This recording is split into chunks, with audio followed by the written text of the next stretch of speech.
The station where our veterans' voices are heard. MBR Talk. Hey, thanks for supporting our channel by watching and listening. Find us on the web at mbradio.us.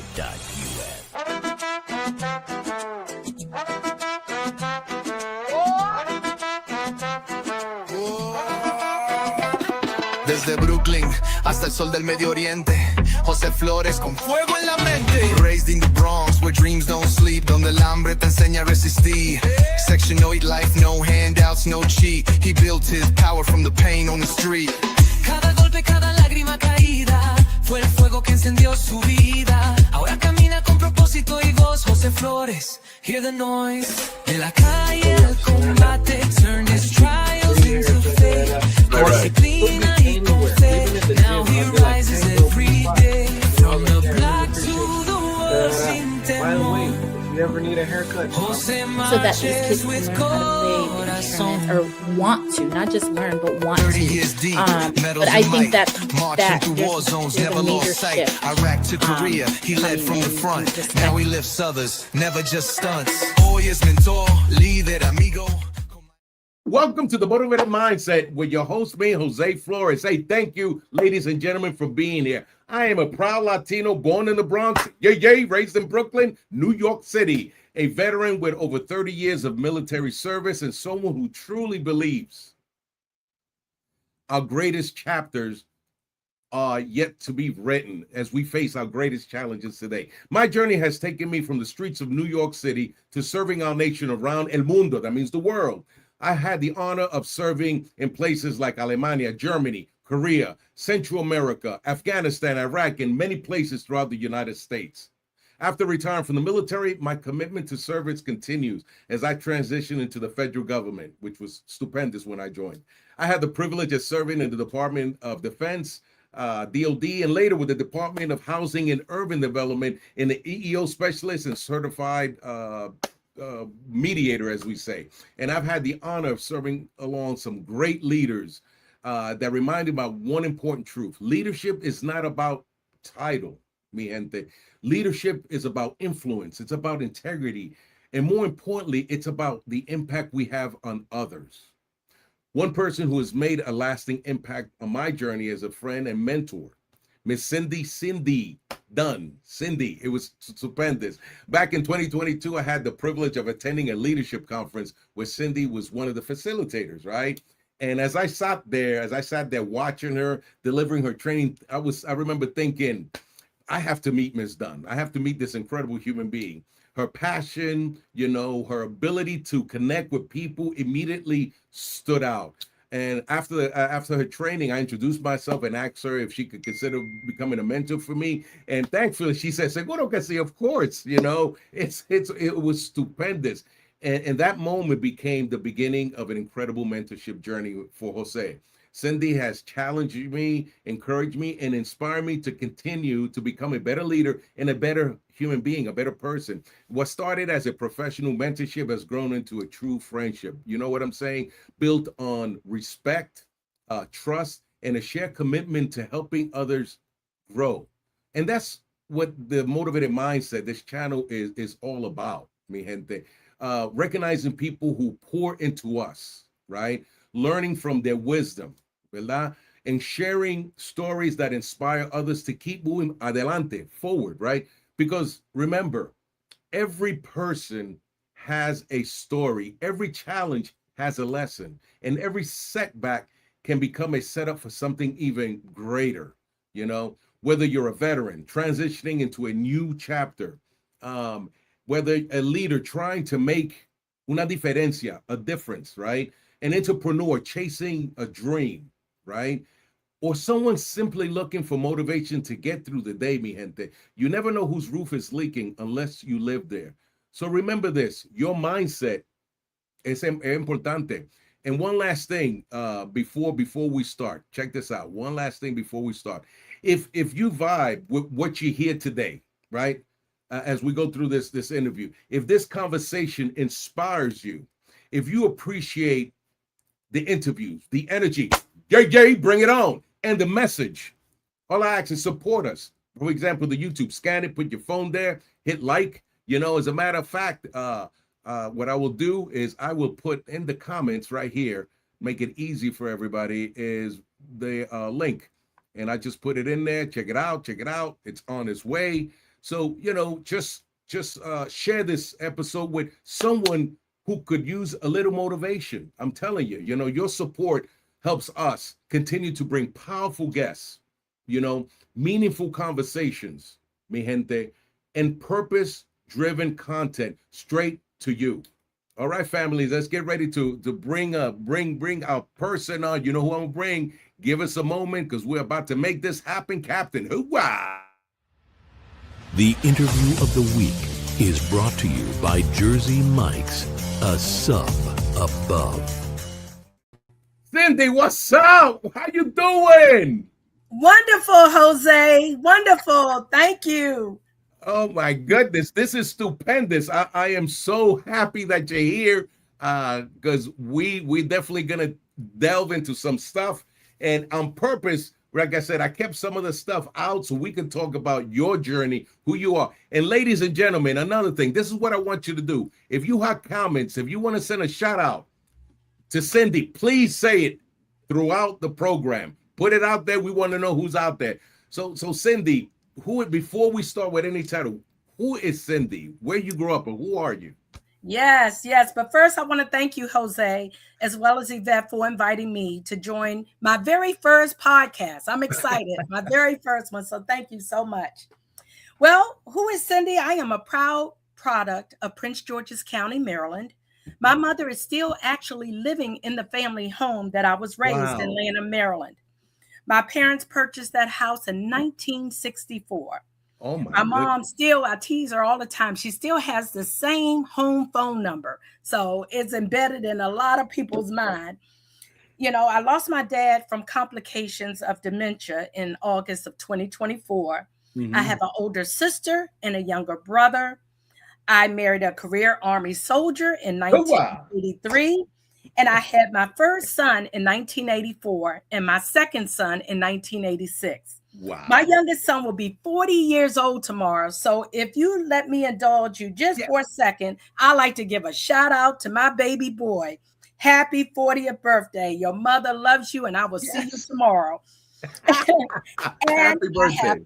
Thank you. I have 5 grandchildren between the ages of 19 and 7. Don't ask me to name each one and give you the exact age because I will mess up. And guess what? You all are the first to hear that I will be a great grandmother. Whoa! So, I had to think about it, and I asked my son, I said, wait a minute, am I old enough to be a great grandmother? So me and my analyst self, I started Googling, what is the average age to be a great grandmother? And it came back between 60 and 75. I said, well, I guess I'm old enough. So I'm going to be a great grandma. Oh my God.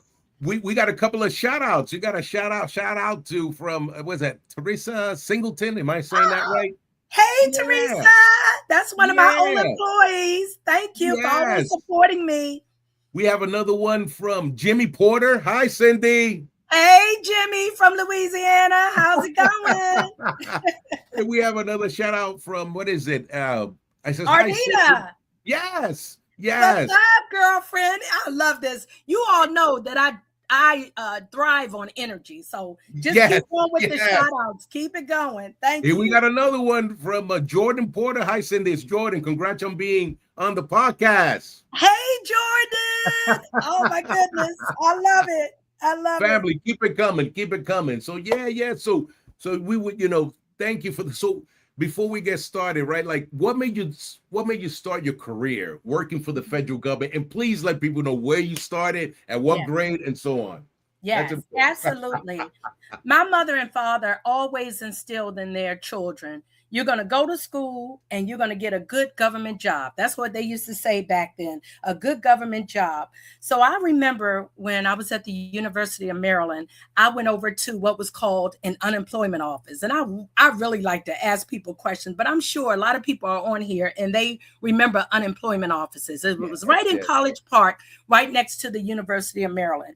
And I'm going to specifically say I met a man by the name of John Plummer. And people who are affected your life and left a legacy, you will always remember their name, where you met them. And I remember Mr. John Plummer being so nice when I walked into the unemployment office. I said, I would like to have a good government job while I'm in school. So we sat down. He asked me what was my interest. And before long, he had set me up for an appointment to take what was called the civil service exam. Okay. This was in 1980, civil service exam. So I remember going over to the Department of Agriculture, all there in College Park, Maryland, taking the civil service exam. I was in this small room, Jose. It was so small. And I'm sweating because I'm on this manual typewriter and I had to type, "Now is the time for all good men to come to the aid of their servicemen." I know people remember that typing test. And I remember this woman pacing behind me, looking at her watch because she was recording my keystrokes. That told how fast I type, and that would determine the grade that I would be eligible for entering the federal government. So she told me in about 2 weeks that I would receive a grade in the mail, which I did. And I was so excited when I opened it up and it said I qualified for a GS3. Now, I was excited. I took that GS3 running up to USDA, said that I have been, ranked, and I'm ranked as a GS3. And they told me, well, because you're under the age of 18, at that time, I was only 17 years old. I had to start as a GS1. They said, you got to start as a GS1 under 18. So sure enough, I started as a GS1 in 1980. In 6 months, I got my GS2. And then in 6 months, I got my GS3. I thought I was in there. I was like, oh my gosh, this is fantastic. I was just so excited. And long story short, I worked my way up the federal government, skipping only grades GS 8 and 10 to a senior manager in the IRS. I retired February 22nd, 2025.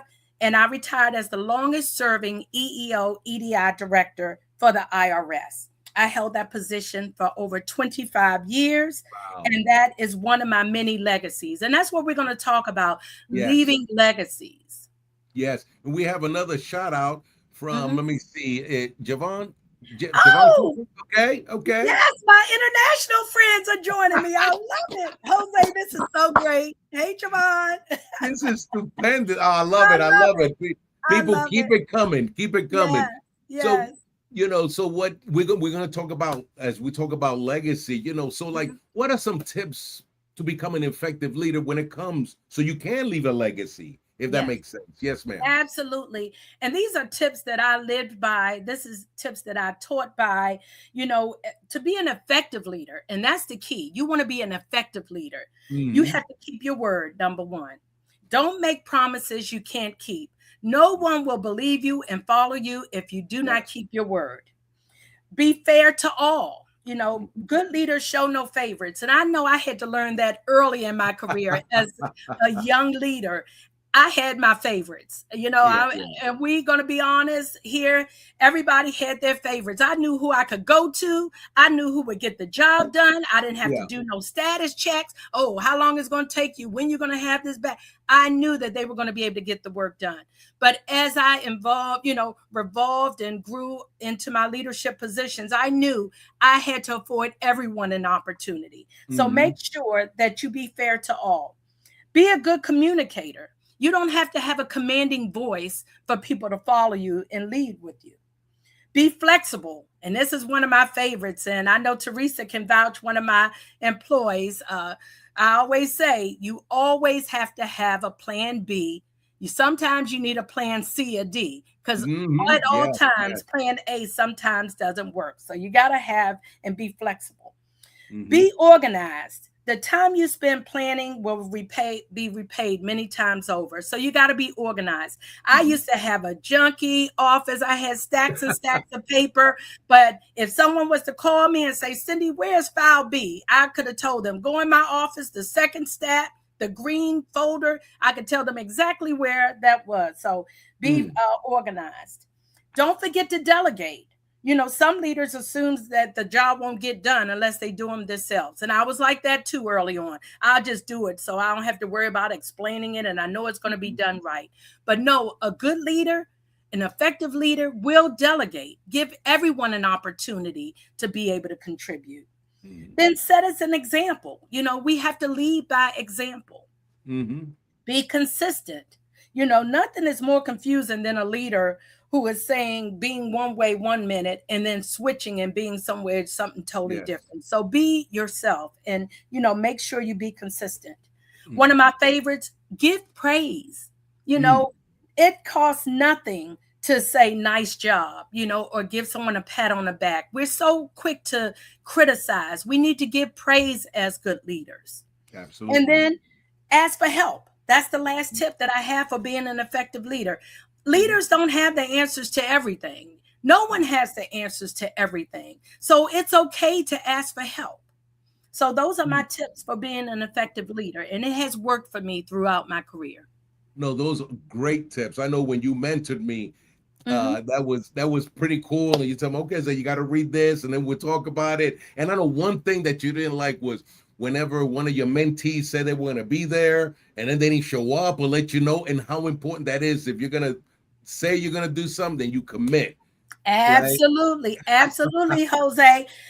You'll hear later on. I never turned anyone down who asked to be mentored, but I did have strict criteria for that. I said, number one, if I'm spending time putting you on my calendar, setting up time and dates, then you need to be on time. I understand things happen and, emergencies happen, but you need to let me know as soon as possible, because I tell them, if you don't show up, I don't give you a second and third chance. That's it.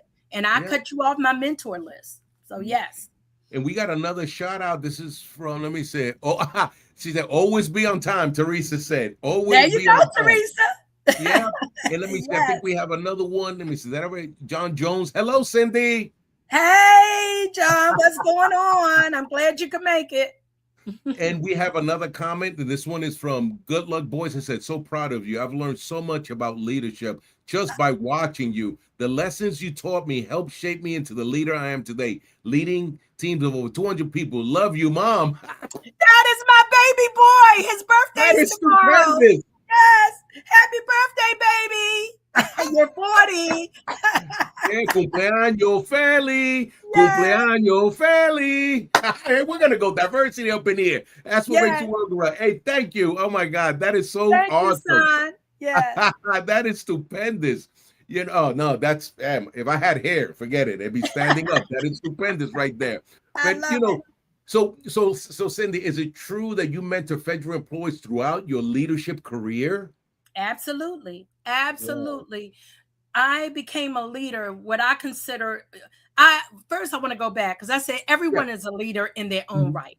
You can be a leader in anything, but an official leader in the federal government, I guess it was about 1994 where I started leading and mentoring people. So yes, 1994 was probably when I first started leading and mentoring. Wow. Mentoring. And I lost count of the number of people I mentored. I would say hundreds. It may be in the thousands. I always call out Teresa because she was one of the ones in my office that helped schedule all the mentoring. Yes. And she was like, oh my gosh, Cindy, if you say yes to one more person, I just love mentoring people, because if it wasn't for other people who have helped me in my career, I would not have gone as far as I did in the federal government. So I appreciate that. No, and that kind of dovetail as when can you tell us about organizations that you hold life membership with? Yes. What are the benefits of joining organization like that? Absolutely. I have joined so many and still members of several organizations, and I'm going to try to remember them. I got a little ticklers because it's so many. Yes, I am a life membership of Blacks in Government, the Federal Asian Pacific American Council, the Federally Employed Women, the Worldwide Women's Association, the Society of American Indian Government Employees, National Image, National Women's Collaborative, and Deaf in Government. I also hold memberships with the League of United Latin American Citizens, African American Federal Executive Association, as well as the Association for the Improvement of Minorities within the Internal Revenue Service. And I'm glad you asked me that question. What are the benefits of joining these organizations? Because people used to say to me all the time, Jose, well, why are you going to LULAC? You're not Hispanic. Or why are you going to FAPAC, the Federal Asian Pacific? You're not Asian. And I said, first of all, you never judge the book by its cover because you don't know what your DNA entails. So that's number one. And you don't have to be a part of that specific group to be able to join. And I'm going to use deaf in government as an example. I'm not deaf yet. I may not have a little hearing loss, but I can still hear. But I joined that organization because I read what their, objectives of the organization. Yes. What are they doing for their members? And I enjoyed what they were doing. And I said, this is something that I could benefit from, and I can also help them benefit from. I love the diversity of the organization. When I would speak at their conferences, they would bring in an interpreter for me to interpret my, vocal presentation into sign language. Wow. So you don't have to be a member of that organization or a member of that ethnic group in order to join. We know how we are as far as our ethnicity, but you want to reach out and learn and have knowledge of other cultures and ethnic groups. So absolutely. Yes, I look at what their membership entails, what are their criteria and objectives and goals of the organization. And if it fits into mine, I'm joining. Absolutely. We have another shout out right here from, let me see, Keisha Houston. It says, hello, Miss Cindy. Hey, Keisha, how are you, my dear? Oh my goodness. This is stupendous. So I love it. This is awesome. So we're going to take a quick break, but when you come back, Cindy, this is what I want. What we want to know is what have you been doing since retirement? For example, are you busier now than you were when you were working, et cetera, et cetera? And ladies and gentlemen, when we come back, have those questions. We want to have questions. We're going to take a quick break and we'll be right back. Gracias. All right.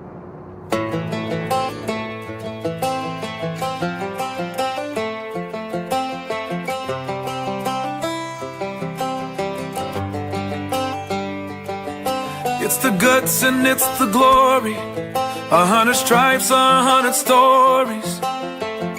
It's the Pledge of Allegiance on the 4th of July. It's them handwritten letters from home. It's them sleepless nights alone. It's his newborn baby he left with his wife. Mr. Red, White, and Blue, lay down, here's a line. Mr. Red, White, and Blue, for these stars and stripes, hey.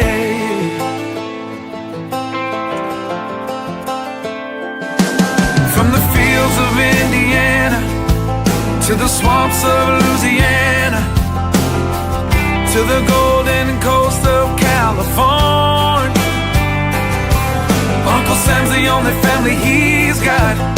His purple heartbeat won't stop. And his 18th birthday was the day he was born. Mr. Red, White, and Blue, lay down, here's a line.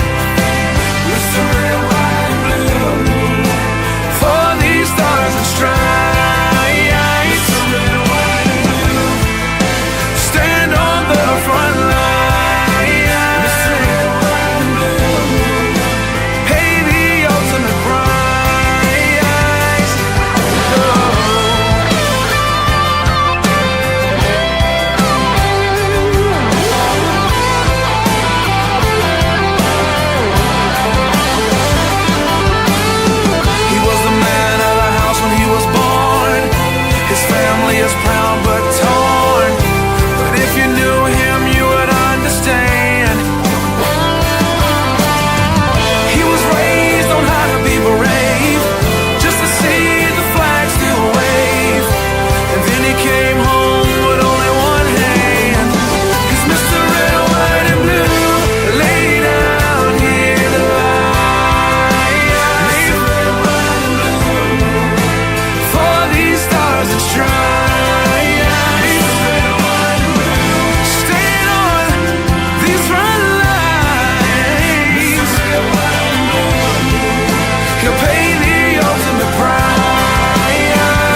The station where our veterans' voices are heard. MBR Talk.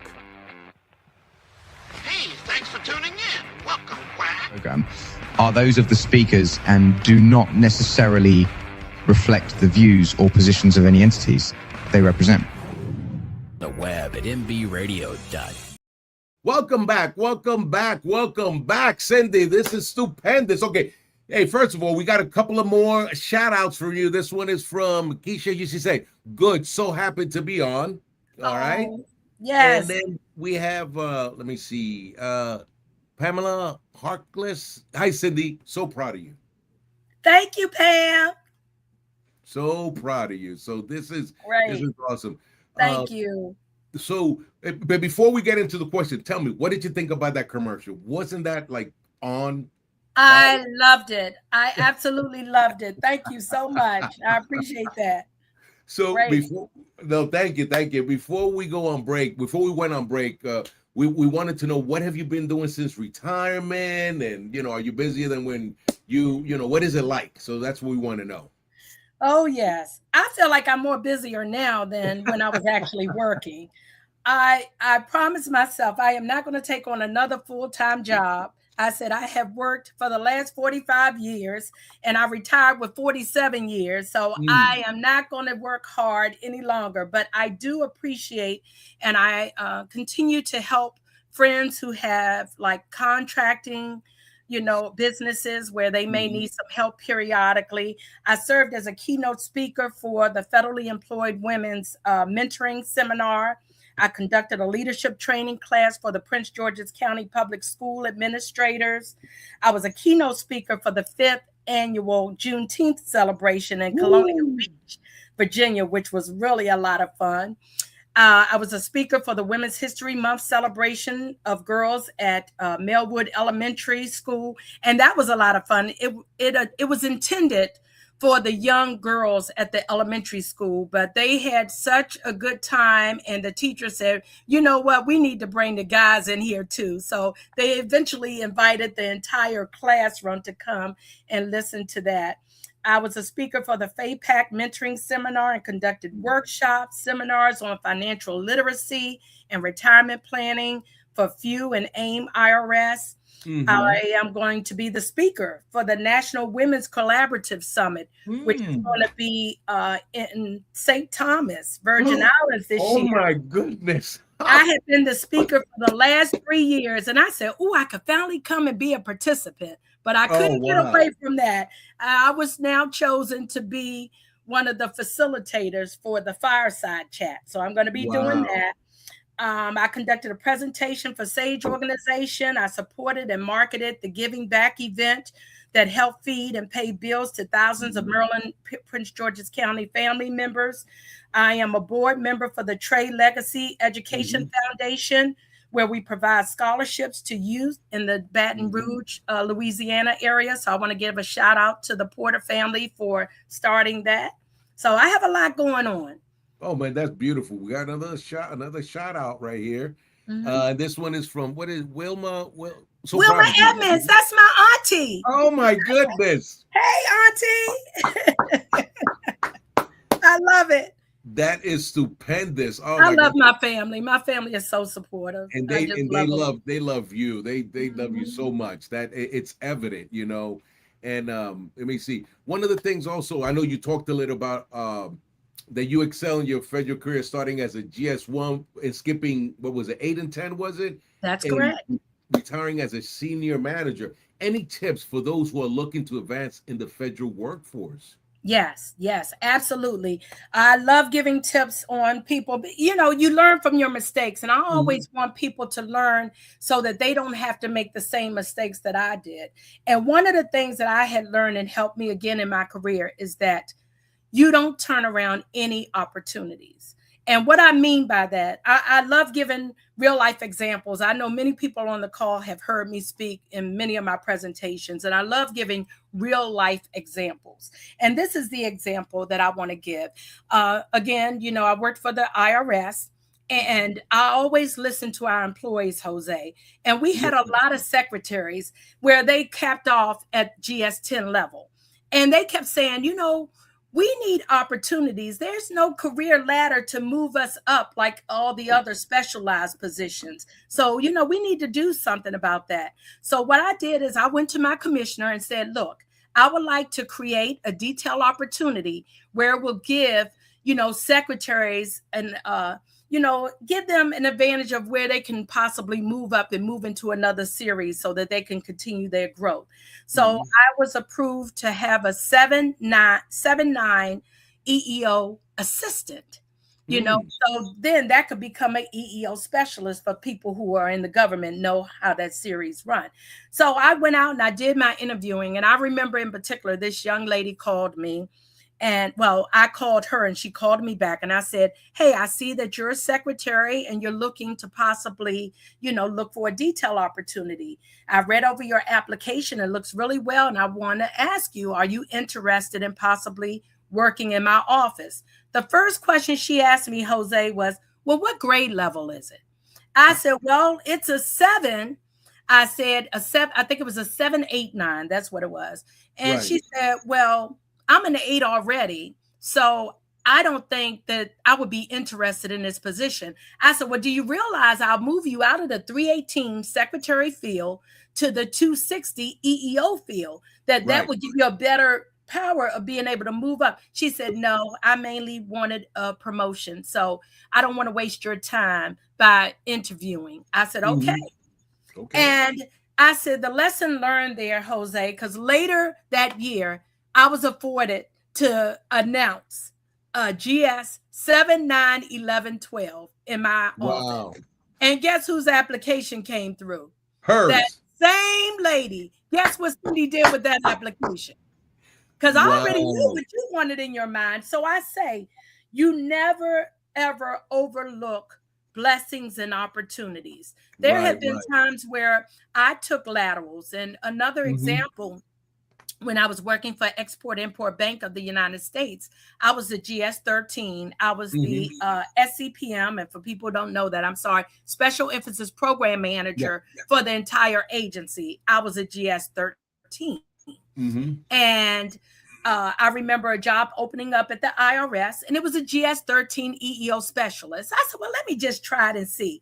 I remember particularly what the director said to me during the interview.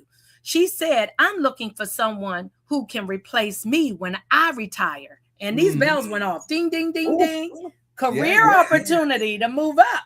So even though I took a 13, that's when I started moving up even more so in my career. So don't ever overlook your blessings and make sure that, it's not all of us, I'm going to be honest, we all want more money. But in the long run, you need to sometimes look at the long-term goals. You may not get paid right away, but in the long term, you will. And do I have time to tell one more story about that? Because I'm very passionate about that. Okay. I am so passionate about this. When I was working for the Department of Agriculture, I was a GS-9 personal assistant to the EEO director. And we had 12s that were on staff, which was EEO specialists. We would meet around the table with our director every week and have a meeting.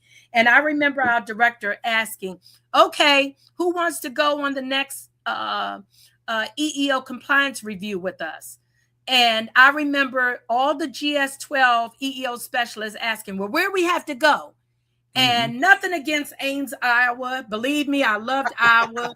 But when he said Ames, Iowa, everybody's like, oh, I don't want to go there. Because it wasn't Las Vegas. It wasn't Orlando. Nobody wanted to do it. And I raised my hand. I said, well, I know that I'm a GS-9 EEO assistant, but I'm willing to go to Ames, Iowa to help you with the training.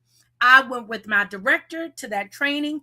We trained employees from Monday through Friday. And I never forget, Jose, on Thursday, he told everybody, this is the last time I'm going to be doing the training. Friday, my EEO assistant is going to do the training. And I was like, oh, I wasn't prepared. But he said she was taking a lot of notes because I had my note paper and I was taking a lot of notes. So Friday, sure enough, he said, I'm going to turn it over to Cindy. And I was able to provide the same training that he provided because I watched him all week. When we got back to Washington, D.C., he got HR on the phone and said, I want you to create another position in my office, a 9-11-12 for an EEO specialist. And guess who was selected for that position? Because I was the only one that volunteered my time to go. So it's so important. Yes. Speak it, Cindy. Hey, that's right. You got to. Don't ever overlook your blessings. And somebody, Teresa said, I took a lateral detail with you and eventually received another grade. That's right. I brought Teresa over as a lateral, and then she became one of my senior specialists for teams. Yes. And did a great job. Yes. Oh, my goodness. No, that's a great story. And always tell it, because that is important. Because, you know, one thing in the military, you never turn down any training. You take it. You never know where it's going to lead. We have a question from a LinkedIn user. So the question is, what does legacy mean to you beyond titles, achievements, or career milestones? Yvette. Is that Yvette Delgado? I see Yvette. Delgado. Hey, Yvette. What legacy means to me beyond the titles and achievements and career milestones is just leaving a positive message. My youngest son is on the line. I don't know if my oldest son is on, but they know I always talk about leaving a legacy.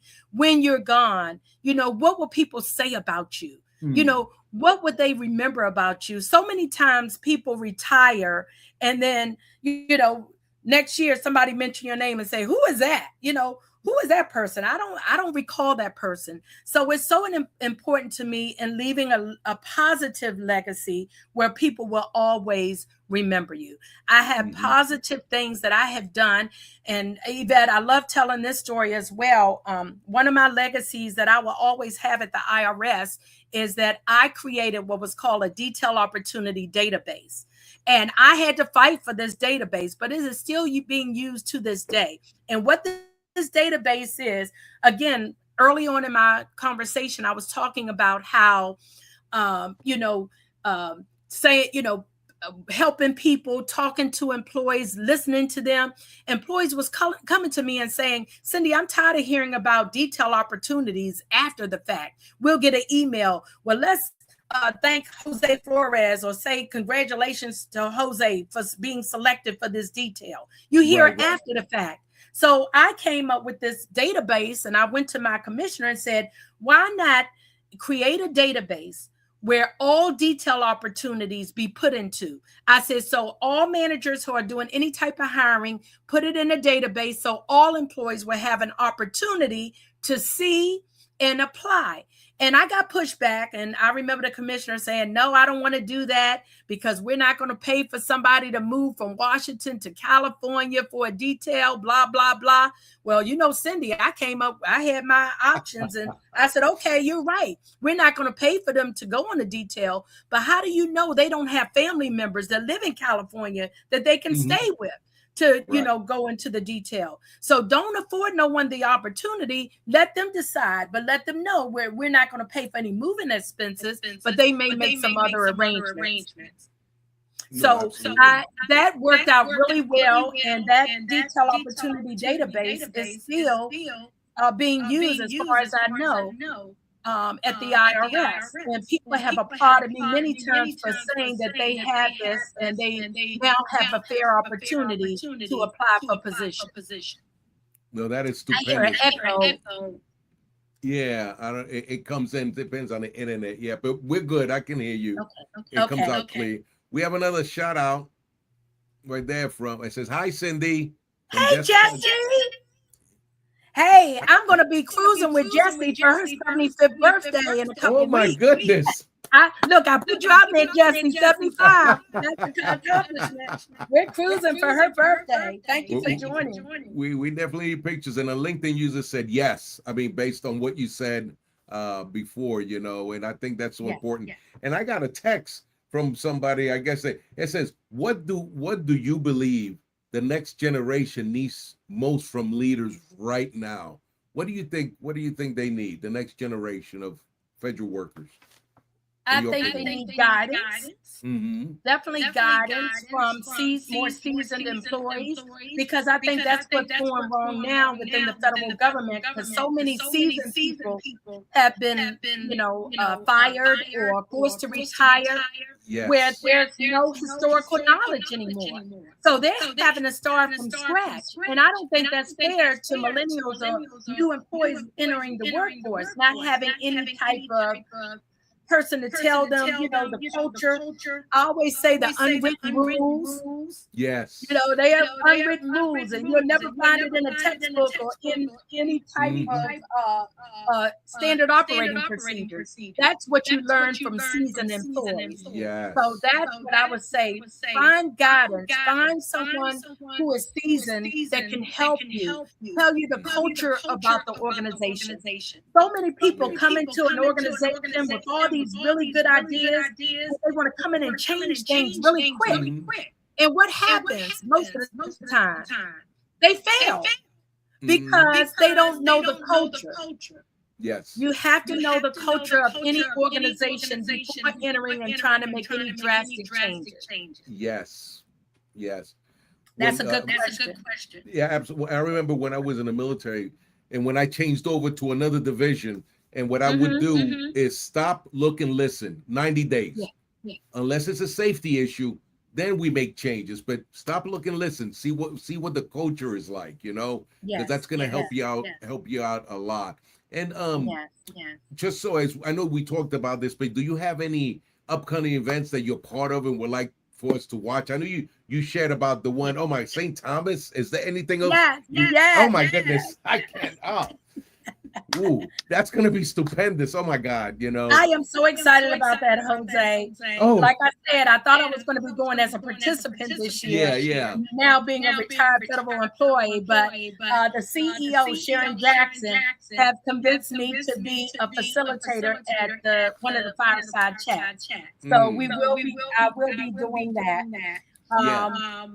I have a couple other things coming up. I'm going to help my financial planner with his marketing strategies for his business. I have another girlfriend, Dawn. We have a mutual friend, Dawn Hancock. I'm going to help her with marketing her company. I love people. I love interacting with people. So everyone is reeling me into marketing and helping with their organization. Cool. But I did want to say, if I can go back, because I got to give a shout out. And I know people say, oh, I don't like to brag, or, I feel like I'm being conceited.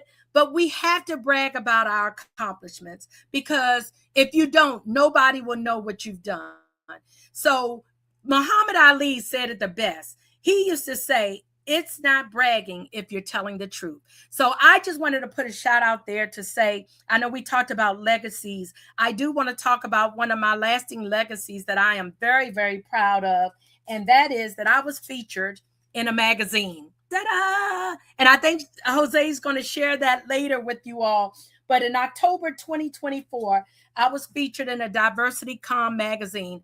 And let me tell you how I was selected for that, because it's so important about networking. That's another thing that I would say that we need to do. If you're still in the workplace now, you need to be able to network with people, because you don't know who can help you. I was at the LULAC conference and I was giving a presentation. And I remember seeing this lady walk in with this big old camera, and she was taking pictures.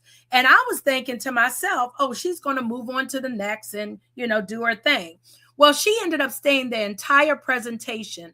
And immediately after my presentation, she walked up to me and she said just the same. She said, I came in here to take some pictures and I was going to move on, but I was so intrigued by your presentation. You reeled me in and made me stay. She said, hi, my name is Mona Lisa, and I'm the CEO of DiversityCom magazine, and I would love to feature you in our magazine. So again, networking is so important. I would not have met Mona Lisa, and I would have not known about DiversityCom magazine if it wasn't for her to come up and to speak to me. So I always like to say, I am the centerfold of the DiversityCom. I'm right smack dab in the middle, and I share a magazine with Magic Johnson. Hey, That is a great legacy, right? I also want to talk about, I'm sorry, Jose, I think you're muted. Okay. I also want to briefly talk about a legacy with the federally employed women. I was the first recipient of the Champion for Diversity Award that was given in 2018. And then I was given the same award in 2024. So I am the only recipient of that award. And I like to think that they made that award up for me because no one was before me and no one was behind me. I was also awarded the Spirit Award by the Society of American Indian Government Employees.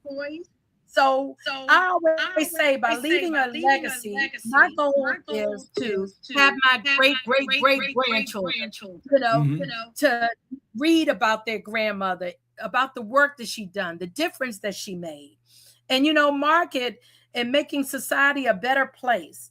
So I said, it's not about bragging. Tell people what you've done. Tell people, your accomplishment, because that's the only way that they would know. And Jordan, I'm going to get you a copy of that magazine. I see your comment. Thank you. And before we get into how people can contact you, August 26th is Women Equality Day. What does that day mean to you? Yes.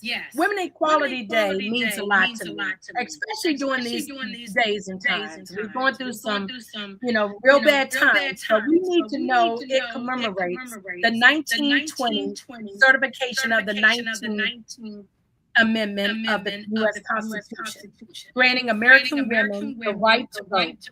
Beyond celebrating the right to vote, Women's Equality Day serves as an annual focal point to raise awareness about the hurdles that women continue to face. For example, gender pay is still in existence, the gender pay gap, caretaking burdens, and the lack of workplace flexibility, reproductive rights.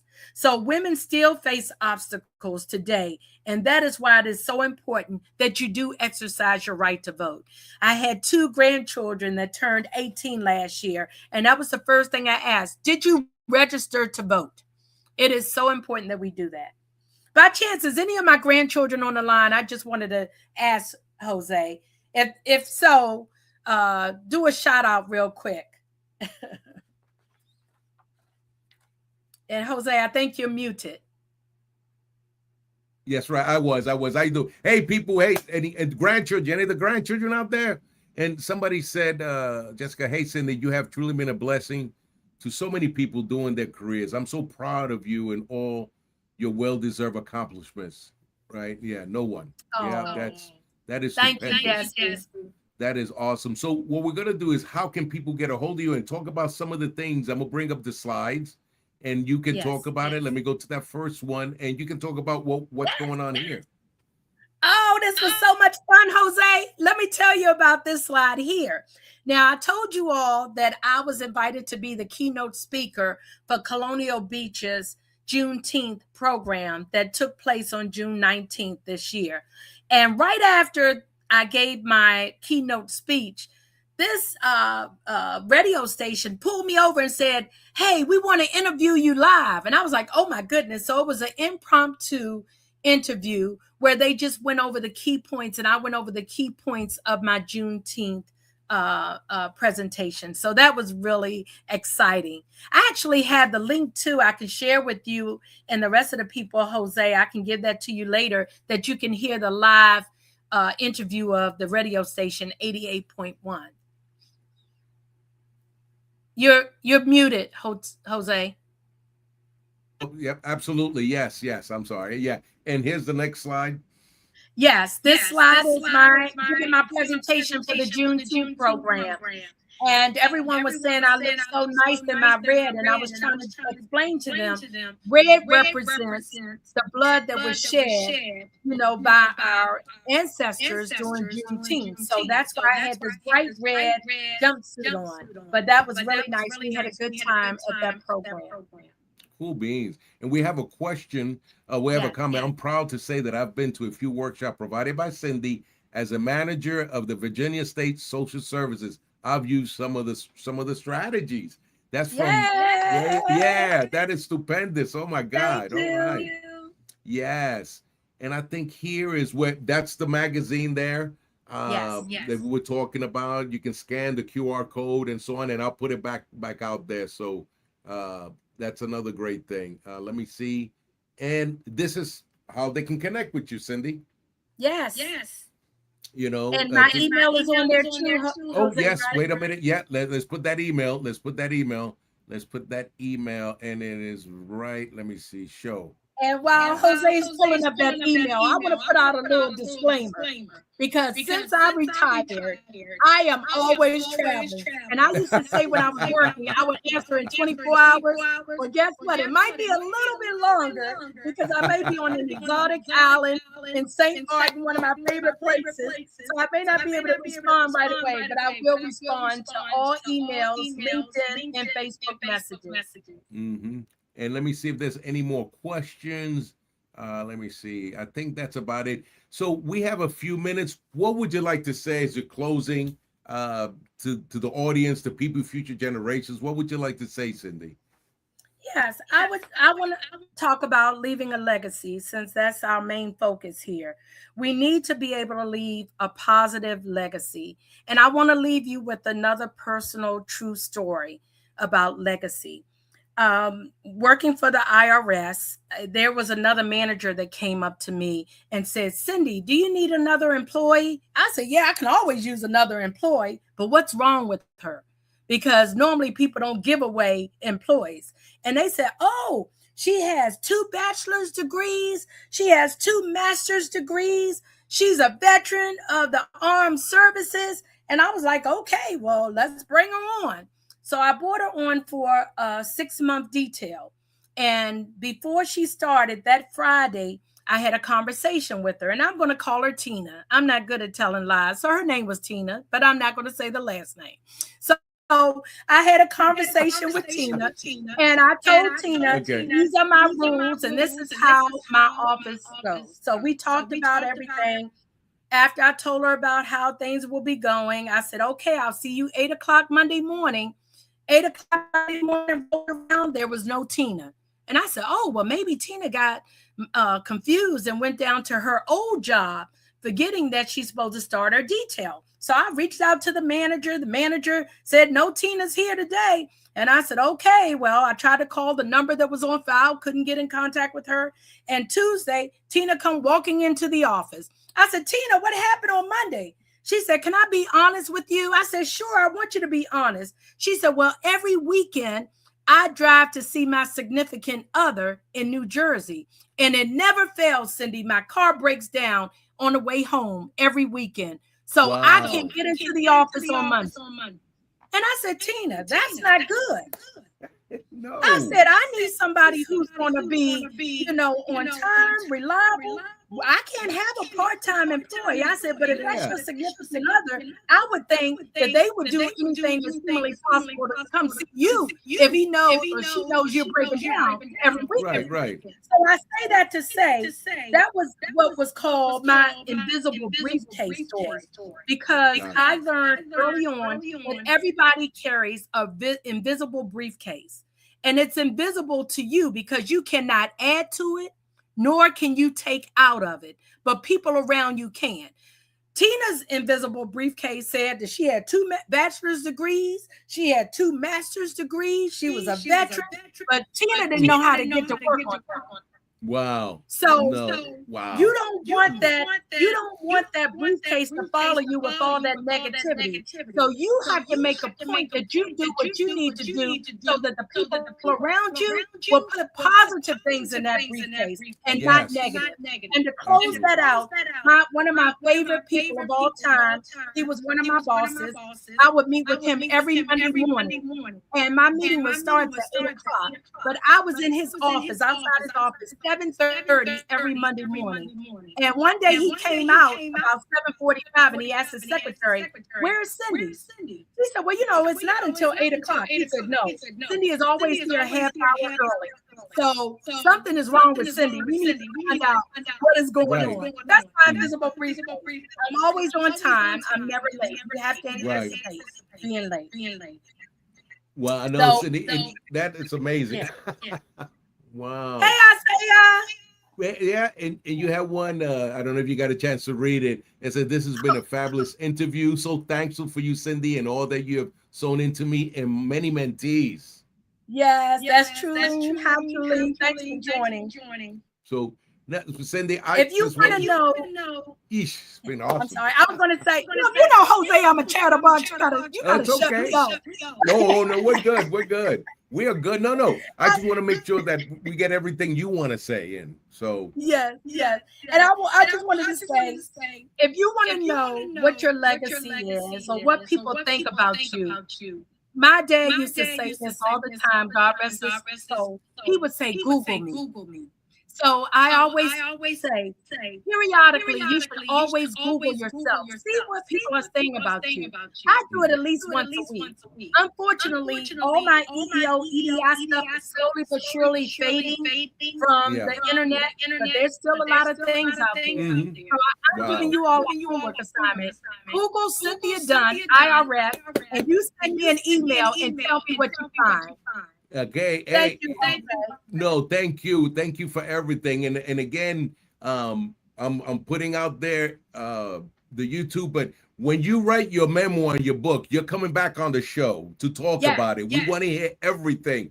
Ladies and gentlemen, I want to say thank you for being here, for giving the shout out. Any more last shout outs, please send it because we're about to go off the air. But you have dropped so much knowledge. I'm glad that you are my friend. You're a great leader, a great human being, and you have a lot of love and compassion to give to all. So thank you so much. I just want to say gracias. I'm going to do one more check. Nobody has said anything. Ladies and gentlemen, thank you for everything, and have a great one, Cindy and my ladies and gentlemen. Gracias. And happy birthday, son. Love you. Bye-bye. Bye. Hi, I'm Beaker with Military Broadcast Radio TV. We're your virtual MWR, bringing veterans radio, podcasts, gaming, animation, 3D printing, and a community that never leaves you behind. Download our Roku or mobile app today. Wisdom to share if you listen this week, so pull up a chair and stay for a spell. We're heading down a trail where good stories dwell.